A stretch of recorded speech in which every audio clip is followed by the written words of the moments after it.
भट्टी साहब, ये जो आज मामला हुआ है, इसका नुक्ता आगाज क्या था? कहाँ पे मामला बिगड़ा और सूरत हाल जो थी वो कशीदगी की तरफ गई और आपके वकला जो हैं वो गिरफ्तार हुए? बिस्मिल्लाहिर्रहमानिर्रहीम। बहुत शुक्रिया जी। 92 न्यूज़ का मैं बहुत शुक्रगुज़ार हूँ कि आज आपने हमें इस अहम इशू के ऊपर बुलाया और इस हमारे मसले को उजागर करने की कोशिश की। सर, बात यह है कि ये मसला पिछले साल दिसंबर से चल रहा है और दिसंबर से हम जनवरी में आए हैं, हमने टेक ओवर किया। पिछली कैबिनेट भी इसी तरह से एहतजाज कर रही थी, रैलियाँ निकाल रही थी, लेकिन उनको सुना नहीं गया।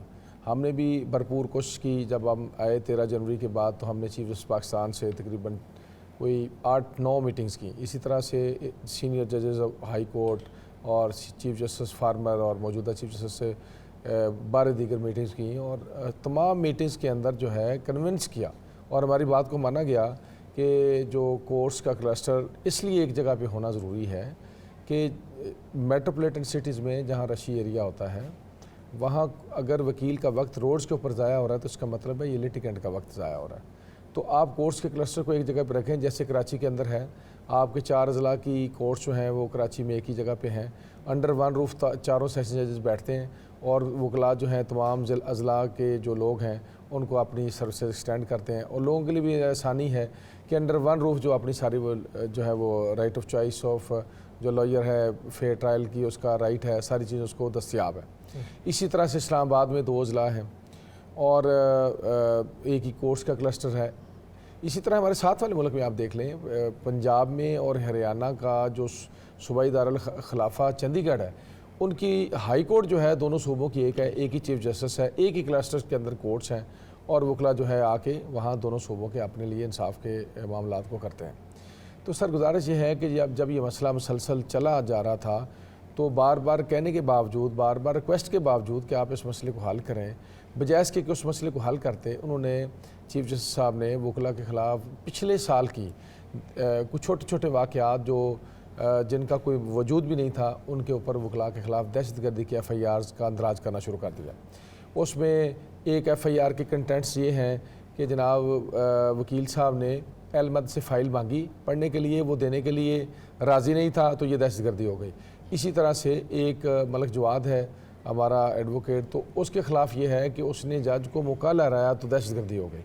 इसी तरह से हाफिज़ाबाद का जनरल सेक्रेटरी जो है वो DC को मिलने गया किसी वकील के काम के लिए, तो उसने कहा जी ये काम कर दें, तो वो दहशतगर्दी हो गई और फिर उनके मुकदमे को उठा के chief justice Lahore high court ने अटक में शिफ्ट कर दिया। फिर शेखुपुरा में एक अहमद के साथ जो है वो फ़ाइल या फ़ोटो कॉपीज़ लेने के ऊपर जो है कोई बात हुई तो वहाँ भी वकला के ख़िलाफ़ दहशतगर्दी की दफ़ात लगा दी गई। सर देखें, कवानीन इसलिए बनाए जाते हैं कि कवानीन का सही तौर पर इतलाक़ हो। दहशतगर्दी के मुकदमात जो है सेक्शन 6 जो है उसके अंदर वाज़े तौर पर लिखा हुआ कौन कौन सी वजूहात होंगी तो दहशतगर्दी बनेगी। इसी तरह से सुप्रीम कोर्ट ऑफ पाकिस्तान की 7 जजेस की एक दहशतगर्दी के ऊपर जजमेंट है और उस जजमेंट के पैरामीटर्स को भी वायलेट किया जा रहा है। भट्टी साहब, आपने बड़ा एक इंसाफ की बात मांगी है कि एक जगह अदालतें हों, इंसाफ जल्दी मिल जाए। आपने वज़ीर आला पंजाब बनने की डिमांड नहीं की, आपने वज़ीर आज़म बनने की डिमांड नहीं की, आपने चीफ जस्टिस बनने की डिमांड नहीं की, आपने इस मुल्क की सबसे बड़े किसी ओहदे की डिमांड नहीं की। तो इस जो डिमांड आपने की है वो तो आपने इंसाफ के लिए और आवाम के लिए की है, वकला के भी नहीं की, आपने अवाम के लिए की है। तो इसमें रुकावट फिर कौन है? कौन रुकावट पैदा करना चाह रहा है? कौन चाह रहा है कि पाकिस्तान की सबसे मजबूत वकला बरादरी जो है, जो हकूक़ के लिए लड़ती है, उसको बिल्कुल मफलूज करके आज तो आपको मफलूज किया गया है। सर, मैं आपने बड़ी बिल्कुल सही निशानदेही की और आपने तवज्जो उस तरफ दिलाई जो असल वजह है। इसके पीछे सर जो गहरी साजिश है, एक वाह तबका वकला हैं जो है इस मुल्क में रूल ऑफ लॉ की बात करते हैं, आइन की बालादस्ती की बात करते हैं, इस मुल्क में जमहूर की मजबूती की बात करते हैं, इस मुल्क में इंडिपेंडेंट एक जुडिशरी की बात करते हैं।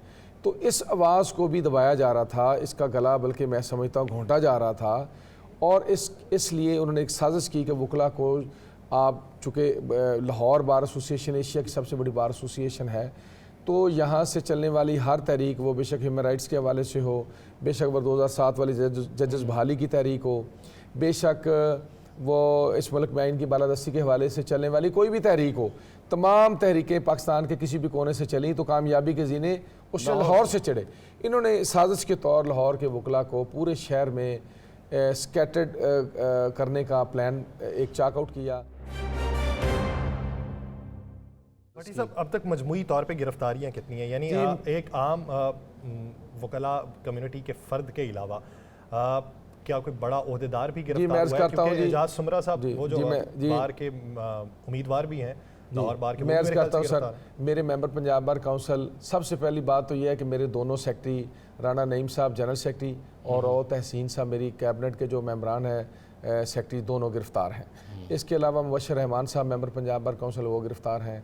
इसके अलावा हमारे और काफ़ी सारे मेंबरान पंजाब बार, राना आसफ साहब मेंबर पंजाब बार काउंसिल गिरफ़्तार हैं। हमारे काफ़ी सारे उम्मीदवारान जैसे एजाज सुमरा साहब का आपने बताया, आसफ निस्वाना साहब गिरफ़्तार हैं। इसके अलावा और भी काफ़ी सारे दोस्त जो है गिरफ़्तार हैं। मेरे भाई साकिब अकरम गोंदल जो लाहौर हाई कोर्ट के सदर के कैंडिडेट हैं, उनको शदीद तशद्दुद का निशाना बनाया, उनको ज़ख्मी किया गया। इसी तरह से मेरे लीडर जो हैं चौधरी हसन भून साहब बुज़ुर्ग हैं, वो आए, उन्होंने कोशिश की कि इस मामले को सॉर्ट आउट किया जाए, उनके ऊपर तशद्दुद किया गया, उनके ऊपर लाठी चार्ज किया गया। शेलिंग की वजह से वहाँ वो बेहोश हो गए, उनको हॉस्पिटलाइज करना। तकरीबन 70 से ज़्यादा लोग जो हैं वो ज़ख्मी हैं, मुख्तलिफ हॉस्पिटल्स के अंदर हैं, और 100 से ज़्यादा लोग जो हैं मुख्तलिफ थानों में, थाना मनावा में, बरकी में, शादरा में, और इस तरह से मांगा में, रेवंड में, जो दूर दूर के थाने हैं, वहाँ ले जाके उनको बंद किया हुआ है, और उनकी मुलाकातें भी बंद की हुई हैं, और उनके ऊपर मुसलसल तशद्दुद किया जा रहा है। बार काउंसिल के जो लीडरशिप ने वहाँ प्रेस कॉन्फ्रेंस की, सारी की सारी बार काउंसिल को घेर लिया, लीडरशिप को गिरफ्तार करने की कोशिश की। ये अच्छा भट्टी साहब, है ये इस हुकूमत में आपके जानने वाले और बिलखसूस वकला बड़ी अहम तरीन अहदों पे हैं। वज़ीर कानून भी हैं, वज़ीर इत्तलात भी हैं, मशीर कानून भी हैं, पंजाब में भी वफाक में, दोनों तरफ में। तो उसके बावजूद भी अभी मैं देख रहा था मरियम साहिबा से उनकी वज़ीर आला साहब से बात भी हुई है, आज़म वज़ीर तारड़ साहब की। इन सब चीज़ों के होने के बावजूद भी आप बता रहे हैं कि थानों में बंद हैं, FIRs भी हो रही हैं। सर, और गुजारिश ये है, मैं देखिए बात ये है कि हम ये समझते हैं कि जो भी वकला यहाँ बार के प्लेटफॉर्म से हुकूमती ईवानों में पहुँचे हैं, उनका किरदार बड़ा अहम है। आज़म वज़ीर तारड़ साहब का हम शुक्रिया अदा करते हैं कि उन्होंने हमारी तरफ से चीफ मिनिस्टर पंजाब से कहा कि फ़ौरी जो है वकला को रिहा किया जाए। उन्होंने हमारी बात को सुना, बार बार हमारे साथ राब्ते में भी रहे, इस बात में कोई शक नहीं है। लेकिन मैं ये समझता हूँ उनका रोल इससे भी बड़ा होना चाहिए। वो रूल ऑफ लॉ की बात करें वहाँ बैठ के, वो वज़ीर कानून हैं। इसी तरह से हामिद खान साहब जो हैं वो सेनेटर हैं, वो जब से सेनेट में गए उन्होंने कभी जो वकला के ख़िलाफ़ जो तशद्दुद हुए हैं या उनके ख़िलाफ़ 780 की FIR का अंदराज हुआ है, मेरी उनसे भी गुजारिश होगी कि वो जाके ये बात सेनेट के अंदर करें, ईवान बाला में ये बात करें, और TV प्रोग्राम में और चीज़ें करने के बजाय इन चीज़ों को उजागर करें। ये वो आवाज़ बंद की जा रही है, ये आवाज़ दबाई जा रही है जो इस मुल्क के 25 करोड़ आवाम की एक रे ऑफ होप के तौर पे एक आवाज़ है। अगर ये आवाज़ दब गई तो आप यकीन करें ये 25 करोड़ लोग जो हैं ये इनको भेड़ बकरियों की तरह से हाँका जाएगा। एक आखिरी बात, कल का लाहेअमल आपका क्या होगा? सर, कल पाकिस्तान बार काउंसिल ने और हमारी सुप्रीम कोर्ट बार एसोसिएशन ने, लाहौर हाई कोर्ट और लाहौर बार एसोसिएशन ने पूरे पाकिस्तान की लॉयर कम्युनिटी से रिक्वेस्ट की है कि वो कम्प्लीटली स्ट्राइक करें और भरपूर एहतजाज करें, भरपूर रैलियाँ निकालें। इन्होंने जो मिसकंडक्ट किया है इनके ख़िलाफ़, और जो उनके इस तरह की जुल्म ज़्यादतियाँ हैं उनको उसके ऊपर भरपूर जो है अपना मौक़िफ़ दें, और इस हवाले से जो है वो प्रोग्राम करें अपनी अपनी बार एसोसिएशंस के अंदर। कल आप निकाल रहे हैं जुलूस? जी इंशाल्लाह ताला बिल्कुल निकालेंगे सर। जुलूस तसादम हो जाएगा सर, अल्लाह ना करे तसादम हो। मैं अर्ज़ करता हूँ सर, तसादम हमने नहीं किया। आप देख लें, मैं रिकॉर्ड से साबित कर सकता हूँ कि दिसंबर से लेकर आज के दिन तक 8 मई तक तकरीबन 50 के करीब रैलियाँ निकली, जलसे हुए, वहाँ हाउस के अजलास हुए, रेजोल्यूशंस हुई, एक सिंगल गमला नहीं टूटा, कोई नुकसान नहीं हुआ, पुरअमन चीज़ें रहीं, किसी किस्म का कोई मामला नहीं हुआ।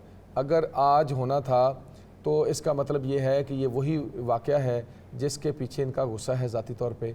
उस गुस्से को सेटिस्फाई करने के लिए आज उन्होंने वकला नहीं, आप ये समझते हैं जब तक मुतालिबात पूरे नहीं होते ये एहतजाज? जी बिल्कुल, ये एहतजाज जारी रहेगा। जब तक ये मुतालबात पूरे नहीं होते एहतजाज जारी रहेगा।